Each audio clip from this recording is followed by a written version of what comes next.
जितने भी सकमा और हजम समुदाय है पूरे देश में और जहाँ जहाँ भी पूरे दुनिया में रह रहा है, उन सब के साथ मिलकर के हम अरुणाचल सरकार के इस नीति को विरोध करते हैं। और उसके तहत हम आज नागपुर में 22 जनवरी 2023 को ये आज हम धरना प्रदर्शन कर रहे हैं और अपने हक के लिए लड़ाई लड़ रहे हैं। तो इसलिए हम आप सभी से, जो नागपुर में जो के समुदाय है, उन सभी से अनुरोध करते हैं कि वो हमारे सपोर्ट में आवाज़ उठाएं और जो हमारे साथ चकमा और हजम समुदाय के साथ जो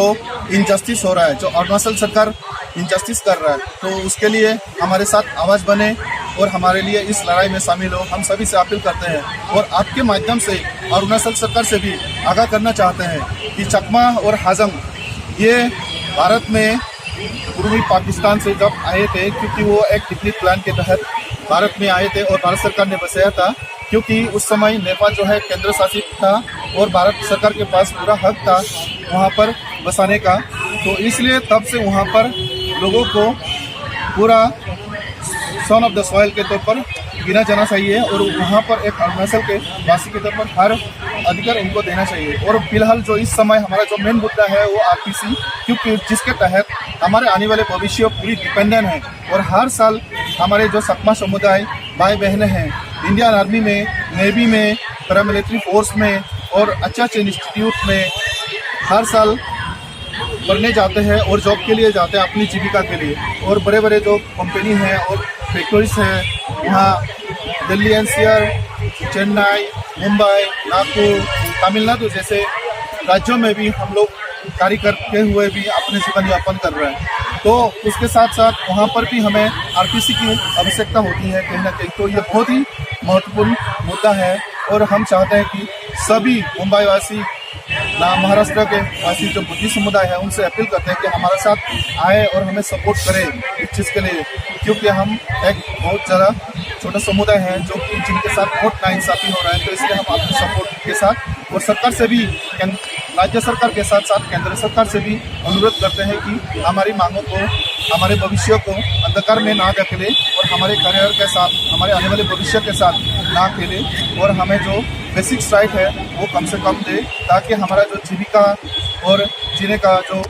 बेस है वो बना रहे, ताकि हम वहाँ पर सुख शांति से रह सके। तो इतना अगर आपकी मांगे पूरी नहीं करती तो आप क्या कदम उठाएंगे? भारत देश एक डेमोक्रेटिक कंट्री है, जितने भी डेमोक्रेटिक राइट्स के लिए हमें लड़ना है, हर तरीके से हम लड़ेंगे। तो इसलिए हम ये जो आंदोलन है ये कोई आज से शुरू नहीं हुए हैं। हम 27 नवंबर को जब अरुणाचल में सरकार को अल्टीमेटम दिया गया था, उस आंदोलन में मैं भी था एक हिस्सा। उसके बाद उसको जब सरकार ने 15 दिन में वो सुना नहीं, तो उसके बाद हमने उसको एक अल्टीमेटम के तौर पर 23 दिसंबर से लेकर के 30 दिसंबर तक एक असहयोग आंदोलन चला, जिसमें करीब 30 तारीख को 20,000 लोगों ने पार्टिसिपेट की है और सरकार को अपनी दुखदाई और अपनी आवाज़ तक पहुंचाने की पूरी कोशिश की है। लेकिन सरकार ने तभी सुनने को तैयार नहीं है। इसलिए हमने दिल्ली में भी जंतर मंतर में पूरा बहुत ज़्यादा संख्याओं के साथ हमने आंदोलन की थी, जिसके बाद मीडिया मित्रों के सहयोग से थोड़ा बहुत आवाज़ पहुंच गई होगी, थोड़ा बहुत रिएक्शन आ रही है। लेकिन हम चाहते हैं मीडिया मित्रों के माध्यम से ये हमारी आवाज़ वहाँ तक पहुँच जाए और मुझे लगता है ये राज्य सरकार के साथ साथ केंद्र सरकार को भी नैतिक जिम्मेदारी लेनी चाहिए, क्योंकि ये कोई आज की इशू नहीं है। 30 सालों से हम इशू के साथ फाइट कर रहे हैं और जो बेसिक राइट्स है, जो कम से कम राइट है, रेशन कार्ड है, गन लाइसेंस, स्टेट लाइसेंस, ये सब उसने विथड्रॉ कर ली है। अब थोड़ा बहुत जो बचा हुआ था वो है आवासीय